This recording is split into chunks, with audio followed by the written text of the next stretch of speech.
nós nos reunimos de maneira virtual, mesmo assim você pode acompanhar na sua casa, ler a sua palavra, a sua Bíblia e meditar em tudo aquilo que vai ser falado nessa noite.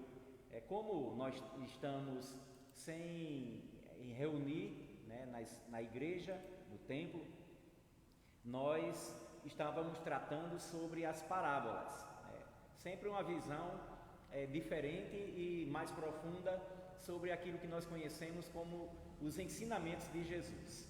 E hoje eu resolvi dar sequência a esse período de meditação, analisando a questão de duas parábolas, bem conhecidas dos irmãos, dos amigos, mas essas parábolas, elas falam quase o mesmo conteúdo. Ela fala sobre o grande amor de Deus para com todos nós. Eu quero também ler com vocês a parábola do filho pródigo. Eu quero fazer um paralelo entre elas. Capítulo 15 de Lucas diz assim, a partir do versículo 11: E disse: Um certo homem tinha 2 filhos, e o mais moço deles disse ao pai: Pai, dá-me a parte da fazenda que me pertence. E ele repartiu por eles a fazenda, a herança, os bens, tudo aquilo que aquele senhor, segundo o que Jesus está contando nessa parábola, tem a ver com as posses, aquilo que é precioso, aquilo que é importante para alguém. Bom, de antemão nós temos 2 parábolas que elas retratam grandes ensinamentos que Jesus quis transmitir para os seus ouvintes. E desta vez, Jesus não está falando para os publicanos, os pecadores, aqueles que estavam como discípulos de Jesus e aglomeravam-se ao redor dele para ouvir a sua sabedoria e graça. Jesus está falando diretamente para os fariseus, para os doutores, os mestres da lei. Por que a Bíblia retrata isso?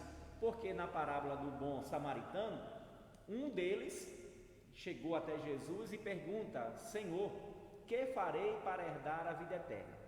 Jesus disse: Sabes as Escrituras, o que elas dizem, o que é que a lei recomenda? E ele, sabiamente, conhecedor da lei, disse: Olha, amarás o Senhor teu Deus com todas as tuas forças, com toda a tua fé, com todo o teu entendimento, e a amar também ao próximo, né? Jesus diz: Respondeste bem, faze isto e viverás. Ele então, querendo justificar-se, disse a Jesus: Quem é o meu próximo?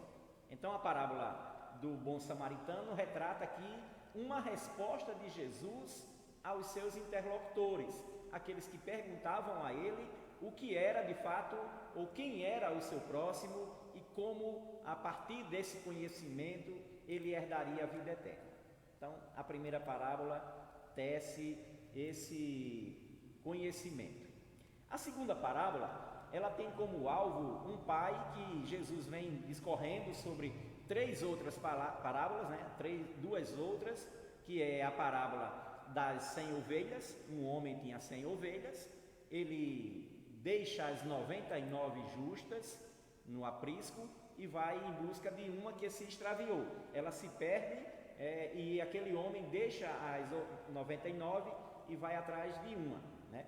Então ele está explicando para aqueles que eram justos, se consideravam justos, que Jesus estava interessado também numa pessoa ou numa ovelha que estava desgarrada. Logo após, Jesus conta a parábola das dracmas perdidas. Uma mulher tinha 10 dracmas, 10 moedas, e ela perde uma.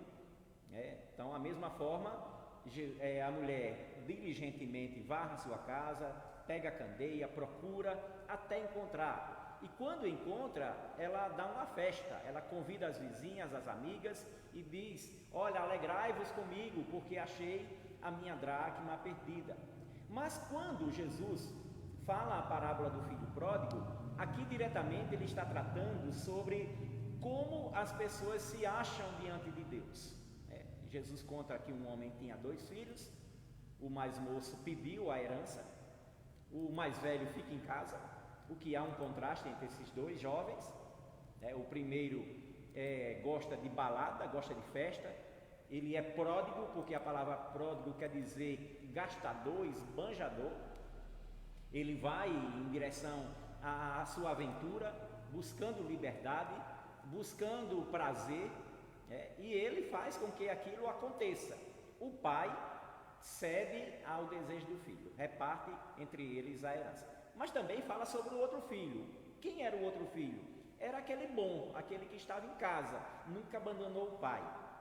Ele era cumpridor das leis, ele era um filho em que nunca demonstrou insatisfação, permaneceu com o pai, era trabalhador, estava no campo. Então Jesus conta a parábola do filho pródigo, dizendo para esses dois, um que é esbanjador e o outro que é pacífico, está em casa, que todos eles são carentes do amor do pai. Eles são necessários entenderem o quanto o pai os ama, independente do que eles façam. Então, na primeira parábola, eu quero aqui reiterar um conhecimento que nós muitas vezes passamos despercebido. Nós olhamos para essas parábolas e dizemos, já entendemos tudo, já compreendemos tudo, já analisamos todas as possibilidades dessa parábola, mas a gente perde o foco quando a gente não se detém. O que é que Jesus quer ensinar? Na parábola do bom samaritano, a Bíblia conta que essa parábola foi contada por causa de uma pergunta, e o do filho pródigo por causa de como as pessoas se sentem em relação ao pai. Por isso eu quero nessa noite, juntamente com você, analisarmos por um outro prisma, outro ângulo. Qual é a mensagem central dessas parábolas? O grande amor de Deus pelo homem. A Bíblia conta na parábola do bom samaritano que Jesus explica a parábola ao homem, ao mestre da lei, dizendo assim, olha, certa vez um homem, um sacerdote, desce de Jerusalém para Jericó, e quando ele vai, ele se depara com um homem aparentemente morto, semi-morto, ali na beira da estrada. O sacerdote vem do culto, ele representa aqui todo o ato cerimonial, ele é aquele que pensa a cerimônia da realização do culto, e ele passa de largo. Ocasionalmente também aparece um levita, que é aquele que age sobre o templo, aquele que tem ações, aquele que realiza, faz e acontece, para que o culto aconteça também. E ele é aquele homem de ação. E ele passa de largo, vê a pessoa semi-morta e ele não presta nenhum auxílio. E Jesus conta a terceira pessoa. Ele diz, olha, havia um samaritano que desce por aquela região. Ele sai também de Jerusalém para Jericó. Aqui tem uma simbologia muito clara. Jerusalém significa alicerce da paz, ou fundamento da paz. É aquilo onde a gente está alicerçado no Senhor, o conhecimento de Deus, a paz, o shalom de Deus está sobre nós, e a gente sai da presença de Deus e vai para Jericó. Jericó tem a tradução no hebraico como perfume. Por quê? Porque o perfume lida com a sensação. Nós sentimos o cheiro, o odor, nós apreciamos, né? Por isso que Paulo lá na frente em suas cartas vai dizer, nós somos o bom perfume de Cristo. É Cristo quem nos conhece, é Ele que sabe que nós somos. E essas pessoas estão deixando a paz de Jerusalém, né? Jerusalém como paz, lugar de paz, alicerce e fundamento, está indo para um lugar de perfume, Jericó. E lá em Josué, a Bíblia diz que Deus amaldiçoou aquela cidade.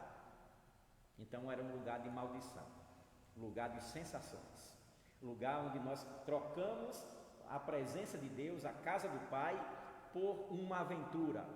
Então você já percebeu que há uma semelhança entre as parábolas, não é verdade? A parábola do filho pródigo, ele deixa a presença do Pai e vai aventurar-se, tentando ter felicidade, contentamento, gastando, apropriando-se daquilo que estava inteirado nas suas emoções e nas suas sensações. Mas o texto revela para nós que aquele samaritano que não tinha nada com aquele homem semi-morto ali, dado como morto, mas é alguém que passa e presta atenção, cuida das feridas, atende à necessidade, se compadece, tem compaixão por aquela vida. Quem é o samaritano da nossa vida? Nós saímos da presença de Deus quando pecamos lá no Jardim do Éden. O ser humano, o homem, optou em deixar de estar na companhia de Deus e saiu da presença de Deus, saiu de Jerusalém, saiu do lugar de paz e foi se aventurar tentando conseguir aquilo que dava prazer, sensação. Interessante, irmãos, é nós percebermos como esses homens retratam a humanidade. O sacerdote é aquele que tem a ideia de fazer tudo corretamente, organizar, planejar, ele tem na mente o desejo de fazer algo para Deus, ele cria regras, ele estabelece limites, ele coloca para as pessoas seguirem seus passos, ele tem uma autoridade sobre as pessoas, mas muitas vezes não se compadece do necessitado, não olha em favor do outro, não busca atender aquilo que a demanda necessita. Nós, quando lemos Atos dos Apóstolos, vemos isso. Quando os discípulos vendiam as suas propriedades, seus terrenos, seus campos e traziam aos pés dos apóstolos, o texto sagrado vai dizer para nós que eram as necessidades que ditavam as regras, não as posses. À medida que alguém tinha necessidade, eles eram supridos nas suas carências, naquilo que eles precisavam. E quando nós olhamos para esse samaritano, Jesus foi comparado aos samaritanos. Jesus quis estar com os samaritanos. E João capítulo 8 diz-nos a palavra de Deus que quando Jesus diz: olha, vocês querem me matar, vocês estão tramando contra mim. E os doutores, os mestres da lei disseram: olha, não é à toa que nós dizemos que você é samaritano e é endemoniado, tens demônio. Ou seja, ter demônio era menor do que ser samaritano, porque os judeus tinham ódio dos samaritanos. E Jesus é comparado aos samaritanos, mas é o único que faz algo em favor do necessitado, daquele que está perdido, daquele que está maltratado. Aquele homem representa toda a humanidade, caído, morto, espancado, maltratado, sofrendo, ferido, mas há um samaritano na nossa vida, há alguém que se interessa por nós, alguém que nos ama, alguém que se compadece das nossas necessidades, supre-nos, atende-nos, coloca o óleo, coloca o vinho e faz com que as nossas feridas sejam tratadas pelo sangue que representa o vinho. Jesus é o bom samaritano que gasta seu tempo em favor da humanidade. A Bíblia diz que ele não veio para ser servido, mas para servir e dar a sua vida em resgate de muito. Talvez a gente tenha lido muitas vezes essas parábolas e não temos atentado para a seriedade do que significa isso. Jesus nos mostra o quanto Ele ama aquele que está cerimonialmente organizando o culto, Ele ama aquele que está trabalhando no culto, mas Ele ama também aquele que está longe do culto. Você já percebeu como Jesus ama? Ele cuida de nós, Ele nos leva com Ele. Aquele homem colocou o homem ferido na hospedaria, no hotel, pagou 2 denários e disse assim: olha, trata dele, eu estou de caminho, e quando eu voltar, se alguma coisa você tiver gasto com ele, pode ter certeza que eu vou restituir. Jesus não desiste da gente, Ele vai e volta, Ele vem nos buscar, Ele vem salvar o pecador, Ele vem restaurar a humanidade perdida. Interessante também é a gente perceber na parábola do filho pródigo.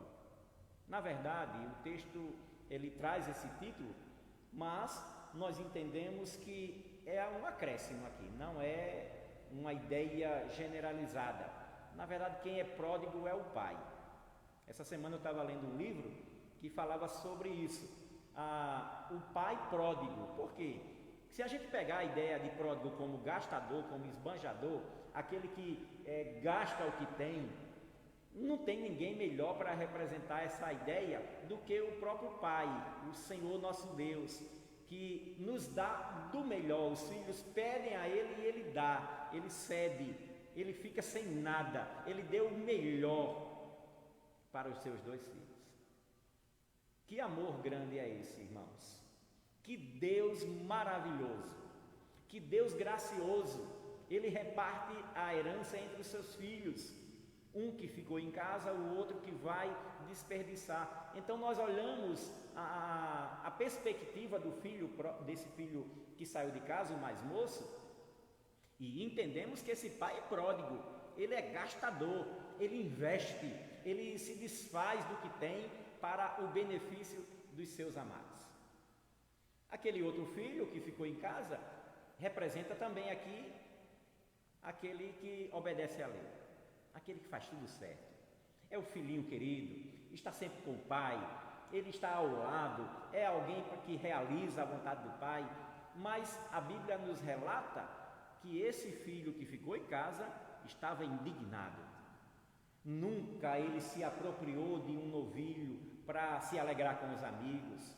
Ele é econômico, ele nunca se desfez de nada, ele trabalhou ali dia e noite, junto com os servos da fazenda, mas ele não se alegrava na companhia do pai.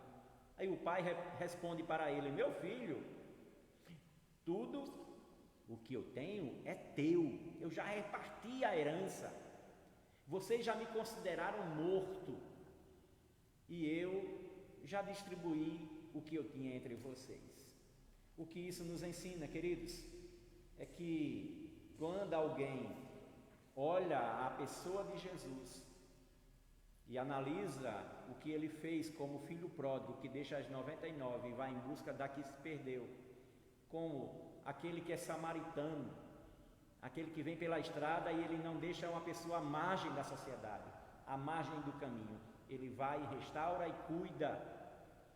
Eu quero desafiar você a perceber algumas lições nessas 2 parábolas. Se você está em casa, tiver um papel, uma caneta, você pode anotar aí para a sua reflexão posteriormente, tá bom? Vamos lá, algumas lições que eu tiro dessas 2 parábolas para o nosso crescimento e para a nossa edificação. A primeira é que Jesus veio buscar e salvar o perdido. É a síntese do Evangelho. Jesus veio para dar sua vida em resgate de muitos. Ele veio buscar o pecador, ele veio se doar em favor da humanidade decaída e perdida. Então Jesus ensina-nos aqui, na pessoa do Pai, que ele está à espera daquele que se alegra em sua companhia ou daquele que retorna, que está distante. Ele vai sempre para a varanda, olha lá na janela se o filho perdido volta. Mas ele vai em busca daquele filho que está ali com ele e não se sente alegre na sua presença e na sua companhia. Ele vai e diz: filho, vem cá, esse teu irmão estava morto e reviveu, estava perdido e foi achado, comemos, vamos nos alegrar com ele, porque ele aprendeu a lição.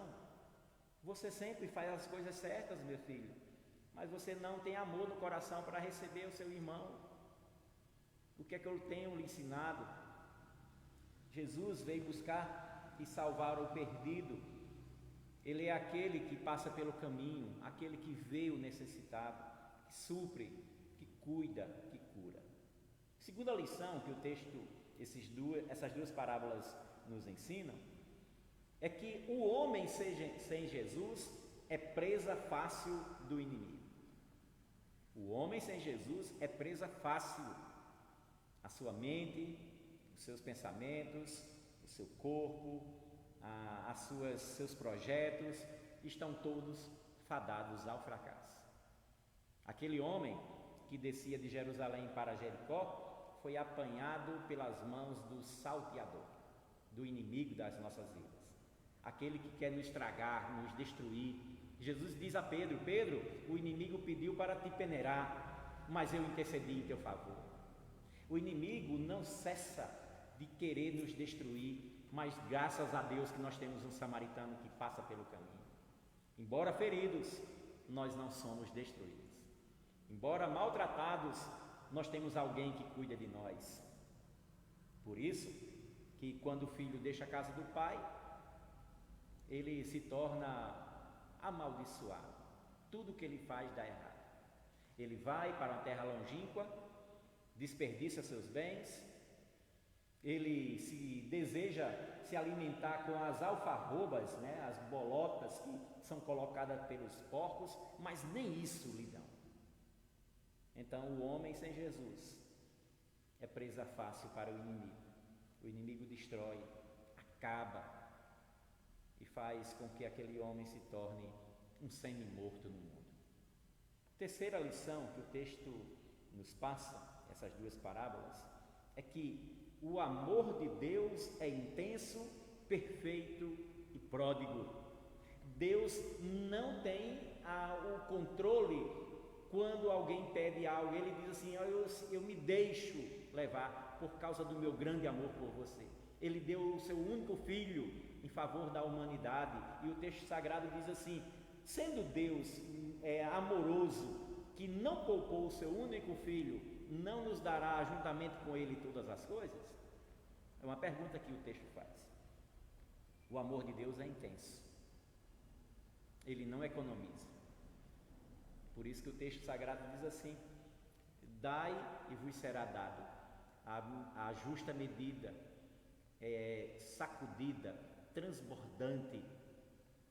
A medida do Senhor é abundantemente derramada nos nossos corações. É intensa, é perfeita, é pródiga, é gastador.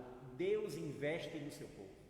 Deus nos ama de um amor tal que Ele se doa em favor da humanidade.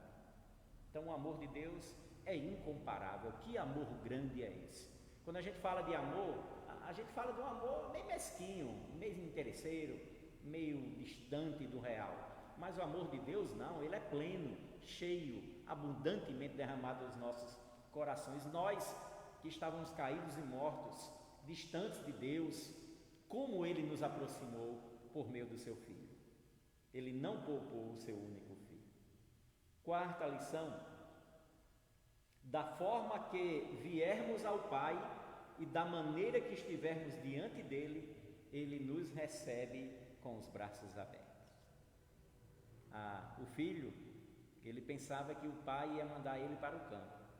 Trata-me como um dos teus trabalhadores, não sou digno de ser chamado teu filho.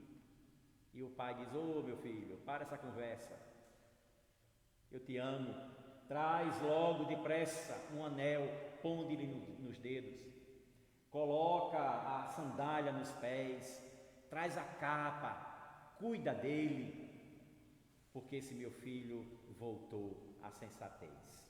Que coisa boa! Mas se nós estivermos na casa do Pai, diante dele, mas havendo em nós amargura, entristecimento, algo que a gente não se sinta bem, saiba do seguinte: Deus ainda nos recebe de braços abertos. Ele vai ao nosso encontro. O que foi que aconteceu? Como você se encontra? O que é que está perturbando a sua vida? Vem para cá, vamos cear, vamos estar juntos. Deus nos ama, independente de como nós estejamos. Quinto e último, Jesus é o samaritano que se compadece do caído à beira do caminho. Ele se compadece, não é uma ideia desfocada. Ele se compadece. A Bíblia diz que um coração contrito e aquebrantado não desprezarás, ó Deus. Deus, na pessoa do seu Filho bendito, o samaritano, aquele que veio em nosso favor, ele não passa olhando aquele que está machucado, ferido, e diz assim: não tenho nada a ver com isso, vamos chamar aqueles que podem cuidar. Isso não é comigo. Quando os discípulos estavam lá no Sermão do Monte e a multidão estava sedenta e teria que voltar para casa, os discípulos disseram assim: Senhor, termina logo seu sermão, manda esse povo embora, porque talvez pelo caminho e as aldeias eles encontrem comida e possam comprar. Jesus disse: não, dai vós mesmos de comer. E os discípulos ficaram admirados. O que é que nós temos aqui? Tem um rapazinho ali com 5 pães e 2 peixinhos. E Jesus diz: é suficiente. Ele manda organizar tudo, sentem-se e podem ver o milagre de Deus operando. Então Jesus, ele não nos deixa do mesmo jeito. Quando ele entra na nossa vida, ele muda a nossa história. Ele faz com que a gente se levante. Ele pega do monturo aquela pessoa que está sentada e faz se assentar com os príncipes da terra. Ele desperta em nós o desejo de que com ele é vencer ou vencer, não a derrotado que segue a Jesus. Nós somos vitoriosos porque cremos no poder do Senhor, na misericórdia e graça que Ele tem por nós. Quero encerrar essa mensagem dizendo para você que estamos vivendo um tempo ruim, é verdade. Daqui a pouco nós vamos orar pelos pedidos que chegaram, pessoas em todo o Brasil, pessoas que nos escutam, pessoas que têm sofrido, têm passado por luta, mas saibam o seguinte, que Deus é por eles, né? Deus é por nós. Nós temos aqui alguns irmãos, alguns que eu conheço lá de Natal, na época que eu pastoreei lá. Tem o Kleber, tem a Geine, seu Chico, Canindé, Aritana, Kátia, eles, uma família só, todos pegaram Covid, alguns estão entubados e rogam e pedem que nós possamos orar e interceder em favor dessas vidas. Também entre nós tem o Celismar, um querido irmão aqui da Igreja Presbiteriana. Ele foi essa semana para Goiânia e as notícias não são boas, está muito mal, mas nós cremos no poder de Deus. Deus age em favor do Celismar, do Kleber, da Geine, do seu Chico, Canindé, Aritana e Kátia. Ele é poderoso. Zelda também coloca aqui um pedido de oração, orar em favor de Wellington, né, que está com febre desde ontem. Então vamos orar pelo Wellington, nosso irmão querido, né, pelo irmão Celismar, já coloquei aqui, que está entubado. Nós temos orado por ele, colocado a vida dele e cremos, queridos, aí onde você está, que se você interceder também, Deus derramará graça e misericórdia sobre essas vidas. Eu creio, todos eles vão sair para a glória do nome do Senhor. Deus vai transformar essa situação e eles vão dar um testemunho de como Deus foi fiel e generoso, amando e cuidando das nossas fraquezas, né? Digo fraco, eu sou forte. Deus é poderoso. Basta nós crermos, confiarmos, Ele tem sempre o melhor para nós. Vamos orar então? Eu peço a você que aí na sua casa, né, os nossos irmãos da igreja, essa mensagem, essa pregação também nós vamos disponibilizar no YouTube, no nosso canal, Palavra que Vive. E se você posteriormente quiser assistir, devagarinho, com cuidado, meditando, analisando, buscando o texto, com certeza você vai ser ricamente abençoado, tá bom? Vamos orar? Nosso Deus, nosso Pai bendito, Deus da graça, Deus que nos vê como nós somos, nas nossas imperfeições, nas nossas fraquezas. Pela fé, Pai, nós apresentamos esses irmãos diante do Senhor. Seja, ó Deus, problema com a saúde, ó Deus, física, seja o problema da Covid, febre, dor, mal-estar, angústia, depressão, nós entregamos diante do Senhor e pedimos que o Senhor haja com poder e graça, ministrando a cura, a restauração. Santo Deus, ó Deus, nós clamamos a Ti porque cremos que o Senhor ouve a oração da Tua igreja, dos Teus servos. A oração do justo pode muito em seus efeitos, e nós nos apropriamos dessa mensagem, dessa palavra, e cremos que o Senhor há de intervir, Pai, com a Tua maravilhosa graça, graça mais importante do que a própria vida. Deus Santo, nós pedimos sobre esses irmãos, as lutas que têm enfrentado, os familiares que têm sofrido, e nós rogamos ao Senhor, aquele que vem em nosso socorro e auxílio, o Senhor faça uma obra grandiosa, Pai, para o louvor e para a glória do Teu nome. Os irmãos que estão nos escutando em casa, eu peço também que o Senhor aqueça seus corações, fortaleça-os na fé, firme seus passos, Pai, mesmo ausentes, ó Deus, da comunhão, da alegria, do compartilhar aqui na igreja, eles podem também ser ricamente abençoados pelo Senhor. Faz isso, meu Deus. Nós agradecemos por essa noite, agradecemos pela Tua palavra, pela instrumentalidade do Teu Espírito, que nos fala, nos faz, ó Deus, convergir para Ti mesmo. Que o Senhor abençoe ricamente todas as famílias, ó Deus, que Te servem e que aprendem com a Tua palavra. Sejam eles edificados e fortalecidos no Teu nome. Assim nós oramos e assim nós cremos no nome santo e bendito de Jesus. Amém e amém. Que Deus te abençoe, meu irmão e minha irmã. Obrigado pela a sua atenção, ficar conosco até aqui, né? Que Deus nos dê uma semana de vitória em tudo aquilo que realizarmos. Nós voltaremos em outros momentos e já agradecemos a você pelo seu carinho e pela sua atenção. Que Deus te abençoe, tenha você uma noite especial.